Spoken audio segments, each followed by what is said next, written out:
All right, let's talk about Wu-Tang, the American Saga TV show that comes on. If you didn't know, it comes on on Hulu. Season 2 just wrapped up, and let's kind of talk about season 2 in a nutshell. He said season 2 is going to be about Wu-Tang making Enter the 36 Chambers, and it was. And also we talk about a season 3 update. Sorry, I'm in the car. I'm just not feeling well today. I did get up and move and grab a couple things for dinner. This is probably one of my last videos tonight. If I don't do a live, it'll get better. But rain. But ultimately, it come on every Wednesday. Waited a couple days, let it marinate. You gotta understand, it's like BMF is based on a true story. Everything in the show is not necessarily true. And also, if you didn't know, Tropical Smoothie, they have a secret. They gave me a bowl one. They have a secret menu. But there's a lot of different stuff on that secret menu. I got an awesome orange fire. They ain't paying me for it. It tastes like a creamsicle. Awesome orange. Look that secret menu up on the internet. But so basically, this is about them making Enter 36. It showed how they started recording and how, you know, they joined forces with Power, who was actually a real person, and him. You know, obviously, if you watch season 1, I have to explain this. Power and, you know, Divine in the show were bitter. They was friends and they became enemies in the dope game. And we all know his brother went to jail, but he had to get out and do the right thing for probation. Okay, so they joined back up with Power. And really, in the beginning half of the season, in one episode, it was all about making Raekwon and Ghostface Killer. They was beefing in the TV show, even to the point where Raekwon shot at Ghostface's house with his disabled brothers and mother there. That never happened. That wasn't a true depiction of the show. They never was beefing like that, according to them, right? But at one point, he brought Power on, and Power had to cool up with Divine, and Raekwon and Ghostface had to cool up. And then once they all smoothed it over, you know, Power ended up funding their studio in an apartment. And then you get to a point where the super come in the apartment, and they ain't supposed to be having the equipment and redoing the apartment, this, that, and the third. You know, ODB come in and show that he had electrician trade skills, and when they blew the power out in the building, the landlord started looking at super. ODB say they butt. Fixed the fuel, fixed the power outage, and they started recording. The first song, obviously, they released independently as a Wu-Tang collection was Method Man. M-A-D-A. Oh, they released that, right? Independently, but you know, they was trying to get a deal. And they started doing things independent. Then when they found out that they had to get more money for the studio, okay, and Power got mad and said, "I'm tired of y'all niggas looking at handouts." He traded in his Land Cruiser and got them studio time. And also, he in this season he showed them with the Wu-Tang production deal contracts. So they all had to sign production bills except for the Jizza. He don't do contracts. So they had to convince them to sign a 5-year deal. They did, and then, long story short, they start hustling. They start hustling for radio air, so they can get their song played, so they get a deal. Long story short, they hustle for radio play, end up start getting record label meetings. Def Jam, Elektra, there was a couple other ones. And the reason they ain't signed a Def Jam as a group is because they want a standard contract with everybody in the group will be signed as individual rappers under Def Jam. That's not what RZA wanted. So Elektra wanted them to change their image and put dancers on there, which I don't know how you do that with some of the music they have. Somebody else offered them $100,000. So I mean, then I think Elektra offered them $200,000, but ultimately they end up going with Loud Records for $60,000. And so the majority of it was them hustling. The majority of it was them hustling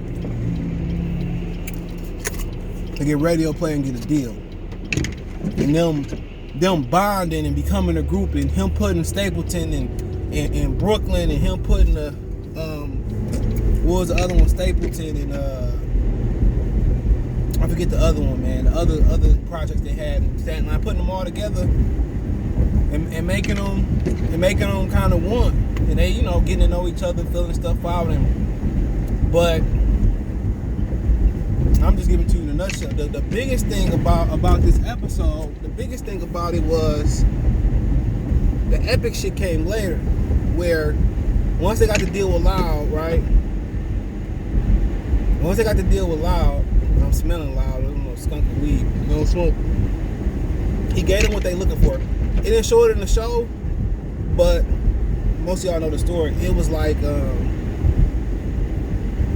if let's say he want to send Meth to Def Jam, but if the guy that ran Loud, remember the guy that ran Loud, he was associated with Tommy Boy Records and broke off and made his own shit. Remember Tommy Boy, the one that I love you, Rod King, the one that kicked him off kick Riz off in his first deal, and he ended up finding him. They did like a showcase at the I forget the name of that joint. It wasn't a tunnel. It was I forget, they did a showcase at this joint. It might have been a tunnel. They did a showcase. And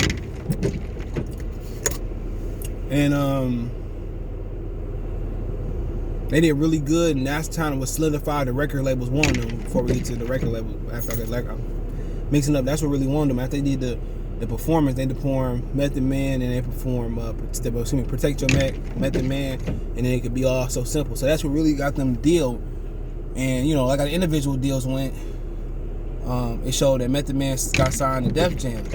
He got 175,000. That was I'm guessing that's the highest anybody got out of all of them. But the biggest thing come out of was how RZA continued to hold Old Dirty Bastard. You would say, what you mean by hold? Old Dirty Bastard wanted to go to Def Jam, but Def Jam and Elektra made a same offer of 150,000, right? But the thing was with Def Jam, all his music rights would go back to him after 20 years. I mean, with Elektra, all his music rights would go back to him in 20 years with Elektra. So the RZA made the decision, being the head of Wu-Tang Productions, he made the decision that without consulting Old Dirty Bastard, he was going to Elektra. So they was partying and shit with the Loud CEO, and kind of stared at ODB. He thought he was going to Def Jam. They took a train, and RZA broke the news off that he was going to Def Jam. So Old Dirty Bastard started beating him up at the train station. New York, they travel by train a lot. So then, most people got mad because that's true. That's the true part. Most people got mad because, to the day RZA died, the ODB died. Remember, kind of flashing for hindsight. Remember, everybody else got their release. They had to go to court, got their release. When Old Dirty Bastard got out of jail, I believe, whatever it was, the RZA didn't want to grant his release. RZA didn't want to grant his release. So he can sign with Rockefeller. And eventually he did come around, and then he passed before his album could come out. Well, once again, you see that he made a decision without consulting, even though it was the right decision. It was the right decision, but they had at Jack the Rapper. They had a concert in Atlanta, and Old Dirty Bastard didn't ride down there with him. He rode down there. He found his way down there, and then they got down there. He started giving RZA the cold shoulder. He's still mad because he didn't go to Def Jam. And nigga, you get all your music rights back. You get all of them right. And it was what it was. But then Jack the Rapper, they took them off the stage at the last minute. Took their money, took them off the stage. So then Jam Master Jay, I think they gave them like 7 minutes. But the promoter won't let them on stage regardless, so they rushed the stage with mask on and performed that song. And then, long story short, it ended with them having their own Wu-Tang production office. Ghostface Killer, Ray, and you guy almost getting deals, getting offers. And his home, his new apartment flooded, so the studio flooded, and all the 5 albums he had done got caught in the flood. So obviously he salvaged some and then salvaged others. But long story short, they also introduced Master Killer, which I thought the other dude was Master Killer and all that. So obviously it was a great season. I'll give it like a 10 out of 10. It was really good. It only had one episode. Saturday night was the only one that kind of wasn't great, but it was a good episode. Showed them how to get their song on and protect your neck on the radio. So I give it perfect to me. Both seasons was dope. Acting great. Not gonna be perfect, but it's great. People say it's the best casted television show on TV. I must agree from what I watched. In season 3, RZA said it takes 12 weeks to gather all the analytic data for them to make a decision on when season 3 go up. So the kid that's playing ODB, he kind of, I forget, he basically gave a look in like what season 3 was gonna be. So I mean, I forgot exactly what he said, but if you look hard enough, he did an interview with Hot 97 and he kind of gave us a flash of what season 3 gonna be. If it's gonna be renewed about. So yeah, I look forward to it, man. It was a great season. I mean, if you don't watch the show, it's on Hulu. Obviously, you can fire stick it other ways, but support RZA, watch it, so get the analytics up and it get renewed for a 3rd season. But that's the only reason I got Hulu for free through Verizon, Hulu, Disney Plus. Part of my plan. And what else is it? Verizon, Disney Plus. ESPN Plus for free. But if I like watching some other stuff on there, like the New Wonder Years and Hey Arnold, some stuff. But really, if they don't renew that, I'm probably not really gonna care about Hulu. I'm probably just gonna continue to watch Netflix and stuff of that nature. But tremendous show, great show, man. Still improving on these TV reviews. But let me know what you guys think. Thumbs up the video, share the video, subscribe to the channel.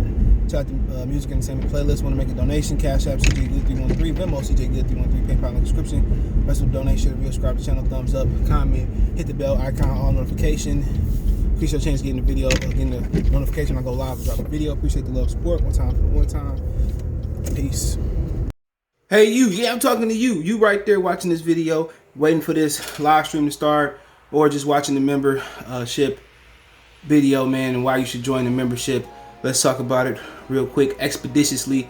We got the 3 levels. You got the rookie level, you got loyalty badges, you got custom emoji badges, and you have members on the live stream. As we get more people flowing in to join the membership, I have members only live chat. That means everybody can see the video that want to see the video, but only members will be able to chat. That's $3. That's a rookie. The All-Star, you get personal shout outs before the videos, maybe after the video, mostly likely before the videos. You give a priority to reply in the chat. So as soon as I see you, I reply before anybody else. Get early access to pretty much all my non-boxing videos there. $10 a month. Then we got the boxing pound for pound superstar for all my boxing boys and gals out there. Get early access to prediction and most of our boxing content, virtual video collaborations, and open debate. So you want to pre-record or go live and debate me for a whole video, you got early access to new videos, some of the videos in the All-Star as well too, and priority reply in the comments. So I see in the comments, you get priority reply. Instantly, that's $20 a month. So let me know what you guys think. Don't have a Patreon no more, so here's where you're gonna get some of that exclusive content I used to have on the Patreon. Peace.